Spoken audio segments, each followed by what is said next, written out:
Tim Morton. Okay, thank you. Can you hear me?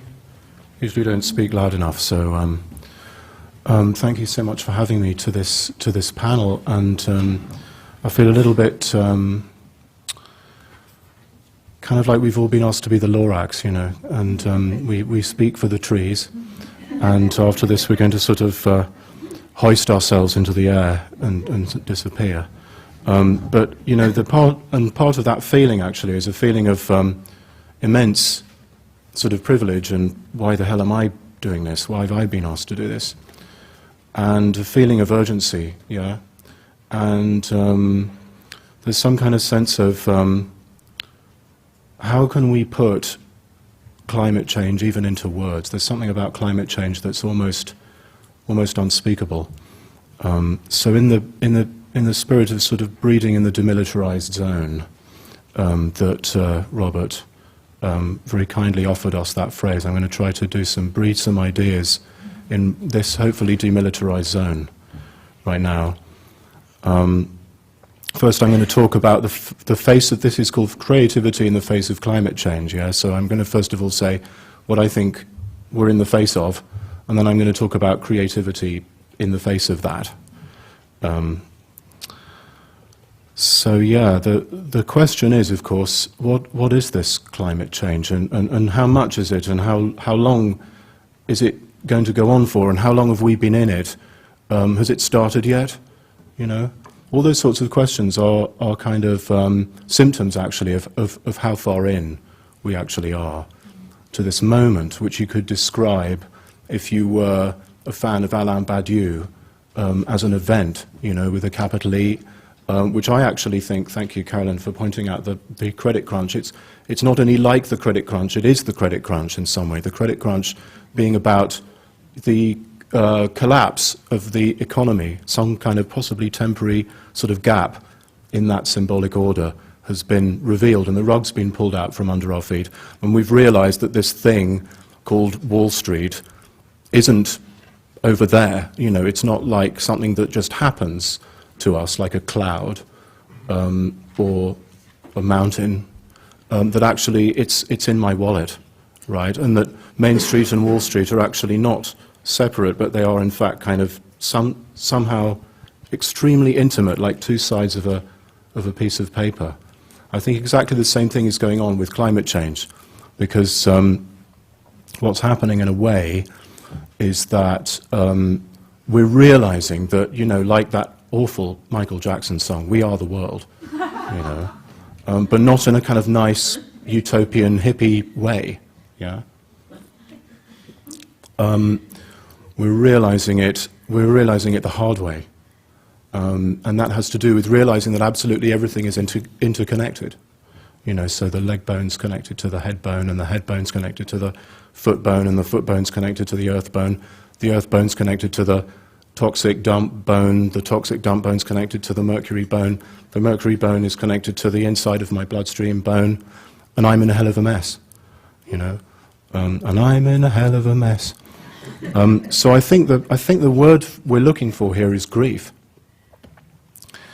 and I think if the humanities have anything to do with creativity in the face of climate change, it has to be to do with working with grief, working with something like what Adorno said about philosophy. You know, like the best philosophy would be a scream that was perfectly articulated with footnotes, and you could understand it, and yet you didn't lose any of the scream quality. You could completely understand it, and it would be a scream simultaneously. That would be the highest form of philosophy, and I think that's kind of what we have to do right now, is scream with intelligence.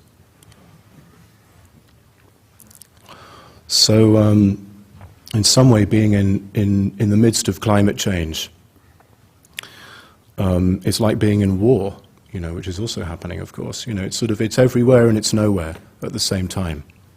It's an ambient phenomenon. You can't actually point to nature anywhere anymore because the distance has collapsed, and so we're left without any bearings. So things have become extremely vivid and at the same time extremely unreal. simultaneously and for exactly the same reasons. And so I think anybody who's interested in poetry and art and philosophy and religious and religion and all the things that we do in humanities has a very important job to do here, because we deal with things that are extremely vivid and also are structures that have some kind of emptiness to them. So at the same time as we're losing the ground, we're actually experiencing something extremely intense. And it's actually a symptom of that is the fact that we now no longer can have that chat about the weather that you used to be able to have, right? You know, you sort of see somebody, and of course I just had it, but it sort of petered out because we both became aware, hey, we're in a panel on climate change here. And so you meet somebody, oh, nice weather we've been having, funny weather, slightly strange, interesting weather, ... Either somebody then says, oh, well, you know, global warming, or they don't. But in both cases, global warming has kind of eaten the weather like Pac-Man. Yeah, so now there's no weather anymore, because weather has turned into climate. And you can't actually see climate, you can't actually point to it. You know, so when right-wing people say, oh, well, it snowed in Boise, Idaho 2 weeks ago, you know, that doesn't mean global warming isn't happening. That means that they don't know the difference between weather and climate. Climate is kind of like, climate is to weather like momentum is to velocity, right? You can't directly see it in a way, and even computers have trouble modeling it. You know, so they've just started being able to model it, and you need processing speed, something in the region of terabytes per second. Yeah? So my poor brain can't process it. I need this sort of prosthetic, cybernetic machine to see it, right? So part of the experience that we're in is a kind of experience of sort of ontological, some kind of gap, ontological gap. And that has to do actually with realizing that maybe there's some kind of fundamental ontic gap. In other words, it's not just the way we understand things is kind of torn and broken and incomplete. Maybe reality itself is sort of torn and broken and incomplete. And that's very disturbing. It's kind of like being in a cinema and you're watching the movie, you know, maybe it's a Tarkovsky film, you know, and you see how Tarkovsky plays with the film surface, you know, and it looks like a film about a film, you know, you see the sort of waves of the ripples of the stream there and all the objects buried in the trinkets buried in the sand, and then the film actually seems to melt, turns into Stan Brakhage all of a sudden. And then you realize that actually it's not the film, it's stock itself that's melting, but actually the cinema screen is on fire. And then you realize that actually your seat isn't a seat, but it's actually this huge pile of maggots. And so it's kind of a really bad trip that we're all on right now. So I think it's perfectly okay to panic. It's perfectly okay to feel grief. It's perfectly okay to be depressed. I think there's a lot of intelligence in depression. And in the Middle Ages, they actually said, you know, melancholia is the earth humor, right? It's the one that's the closest to the earth. So in some way, that's how we're hitting bottom right now. Yeah. And, you know, I think the process, for me personally, I can't speak about anybody else, but for me personally, the process goes kind of, it starts with guilt, and inside the guilt is the shame, and inside the shame is the depression, and inside the depression is the sadness, and inside the sadness is this openness, and then there's this realization that everything's interconnected. You know, what does this actually mean? Well, it kind of means two things. First of all, it means that there's less of everything than we thought. You know, so kind of I'm a reductionist that way. You know, in some way there's no such thing as nature, like this reified thing over there. And by the same token, everything's very intimate, right? You know, so, you know, I'm made up of cells. Those cells are hosts, symbiotic hosts to very ancient bacteria. Those bacteria are made up of DNA. The DNA itself, we know there's no human-flavored DNA, right? Because humans share 98%, blah, blah, blah, chimpanzee. But also, humans are 35% daffodil, you know. It's great for Wordsworth. And so in fact also there's no DNA-flavored DNA, because DNA itself contains viral code insertions. So you can't actually tell, if you could chew DNA, you couldn't go, oh, this is authentic DNA, this is a viral insertion DNA. So what we were calling nature is this queer, amazing sort of queerness all the way down, you know, which is wonderful and also disturbing and exciting and strange. And so what do we do with this? In a way, I think Wordsworth had it right. At the very beginning of this process, we call industrial capitalism. You know, when Wordsworth is describing an intense experience, the way he does it is kind of like this.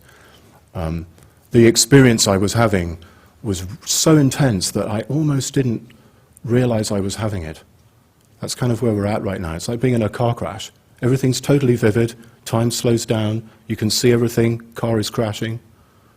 You know? So this is our moment where we can actually realize, wow, we have this consciousness and we can actually choose to existentially own this situation. And ethically, as Carolyn says, you know, we actually have to assume responsibility in the face of, literally, and I'm thinking almost of Levinas, that idea of the other is always already before me, you know, even on sort of below ontology level, and I am directly responsible for her or it or him, and how can we so easily tell, right? Whether it's a her or an it or a him. So we're losing a fantasy, and losing fantasies are hard, you know. So at the very same time as we're actually realizing that we've been messing up the planet, we're also realizing that this concept nature is kind of melting before our eyes, you know. But let's tell Sarah Palin too quickly, because she's going to take what I just said and think that that means that we should drill in the Arctic refuge. Right. So, you know, this is like a footnote to a footnote. You have to be kind of secret about how we do this. Okay. So, okay, creativity. That's basically four things. First of all, something I'm calling apocalypse no. You know, apocalypticism, we just shouldn't be doing it anymore.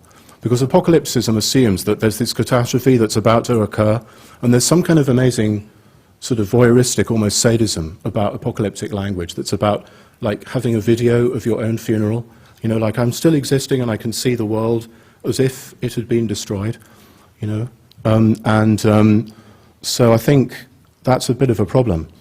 And the apocalyptic language, which ecological writing is very much invested in, has a lot to do with, you know, not actually pointing out that the catastrophe as such has in fact already occurred. Right, so apocalypse, no. Number two, science as art and art as science. We have to do things like art that listens to the world and monitors it, and all those things that scientific experiments do. And I think actually we should be involved in setting scientific experimental agenda. One interesting experiment I'd like to suggest, maybe we should create a website where poets and humanities people put ideas for experiments for scientists to do, and scientists have to at least look at it and then maybe laugh and take it seriously. One experiment, is consciousness intentional? Maybe we can talk about that later, but I think that's a key question. Number three, very quickly, intimacy. Art has to be about intimacy because we've got others under our skin, or rather they've got us under our skin. So art has to be about, you know, Walter Benjamin collapsing the aura, right? But it also has to be about the arrivant, what Derrida calls the arrivant, which is my idea of what animals are. You know, we can't use this word animal anymore. The time is rapidly approaching when the phrase the animal question should be regarded with the same horror as the phrase the Jewish question, and for almost exactly the same reasons. So I'm choosing to say, in this new project I'm doing, strange stranger, which is my English slightly inadequate translation of arrivant. The stranger who's intrinsically strange, so uncanny. So ecological art has to be uncanny, right? And then my final point, which has to do with noir, right, which I'm calling dark ecology, right? In a noir film, what's the point? The point is that in a noir story, the narrator discovers that she or he is the protagonist.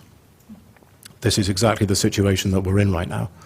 So ecological art has to have irony, you know, And a lot of ecological art doesn't. A lot of ecological art kind of tries to edit irony out because it thinks of irony as the problem. You know, if we could like somehow japan ourselves and let all the irony come out, then we'd be in touch with what this nature thing is.